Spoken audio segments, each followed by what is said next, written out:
இனிய காலை நல்வணக்கம். இதே Google plus hang out online பயிற்சி வகுப்புக்கு வந்திருந்த ஒரு பெண்மணி கேட்ட கேள்விக்கு பதில். குருவே, இந்த பிரபஞ்ச சக்தி என்பது காஸ்மிக் எனர்ஜின்னு சொன்னீங்க. பிராணசக்திக்கும் பிரபஞ்ச சக்திக்கும் வித்தியாசம் என்ன? பிராணசக்தி பிரபஞ்ச சக்தி, பிரபஞ்சத்தையே காப்பாற்றுவது பிரபஞ்ச சக்தி. உங்க உடம்புல இருக்கிற ஆத்மா தான் பிராணசக்தி. ஆனா பிரபஞ்ச சக்தி இல்லைன்னா நீங்க வாழ முடியாது. இந்த உலகத்தையே கட்டி காக்கிறது இந்த காஸ்மிக் எனர்ஜி. சந்திரன், சுக்கிரன், செவ்வாய், வெள்ளி கிரகங்கள், உலகத்தில் கடவுளால் படைக்கப்பட்ட எல்லா விதமான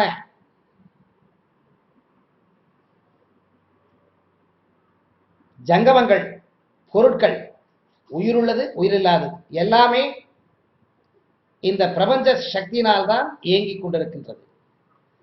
ஆனால் உயிருள்ள மனிதன், செடி கொடிகள், மிருகங்கள் இவைகள் வாழ்வதற்கு பிரபஞ்ச சக்தியும் பிராணசக்தியும் இரண்டுமே தேவை.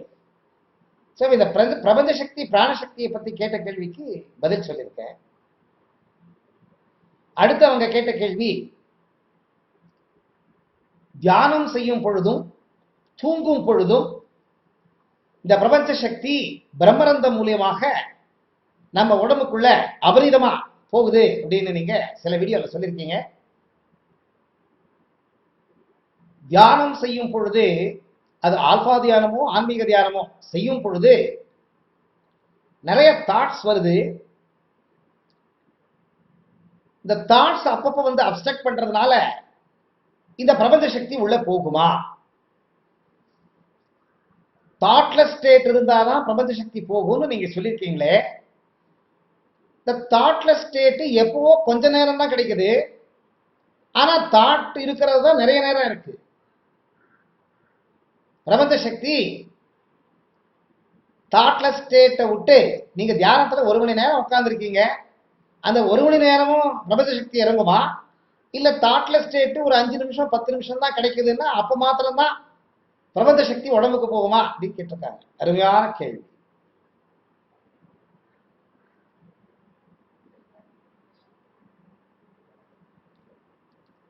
பிரபஞ்ச சக்தி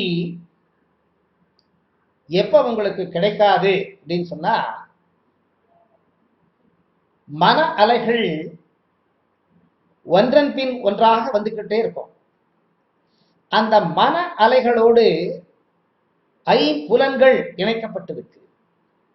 ஏன் இணைக்கப்பட்டிருக்குன்னா, நீங்க பூர்வ ஜென்மத்துல பண்ண பாவ கர்ம புண்ணிய கர்மங்களை ஐம்புலன்களின் மூலமாக அனுபவிப்பதற்காக கடவுள் மன அலைகளை கொடுத்து ஐம்புலன்கள் மூலமாக துன்பத்தையும் இன்பத்தையும் அடையுமாறு செஞ்சிருக்கான். எந்த சமயத்துல உங்களுக்கு ஐம்புலன்கள் அட்டாச் ஆகாம இருக்கு, தாட்ஸ் வந்தா கூட ஐம்புலன்கள் இயக்கப்படாது.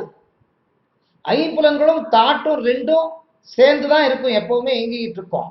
எப்ப இந்த ஐம்புலன்கள் தாட்ல இருந்து விடுபட்டு போயிடுது, அப்ப இந்த பிரம்மரந்தம் ஓபன் ஆயிடுச்சுன்னு அர்த்தம். ஒண்ணு, தாட்லெஸ் ஸ்டேட், எந்த விதமான சிந்தனையே இல்லாத பொழுது அதிகமாக பிரபஞ்ச சக்தி உடம்புல இறங்கும், இல்லைன்னா மிதமா இறங்கிக்கிட்டு இருக்கும்.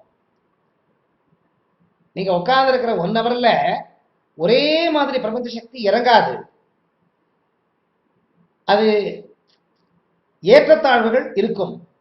ஆனா சிந்தனையோட நீங்க ஒட்டாம, நீங்க என்ன ஆத்மா, சிந்தனையோட நீங்க ஒட்டாம, ஆத்மா ஒட்டாம, இந்த கிரிக்கெட் மேட்ச் எப்படி ஸ்பெக்டேட்டர் மாதிரி நாம பார்க்கிறோம், அந்த மாதிரி நீங்க பார்த்துக்கிட்டு உட்கார்ந்து இருந்தீங்கன்னா பிரபஞ்ச சக்தி தானா உள்ள இறங்கிடும். இணையக்கூடாது.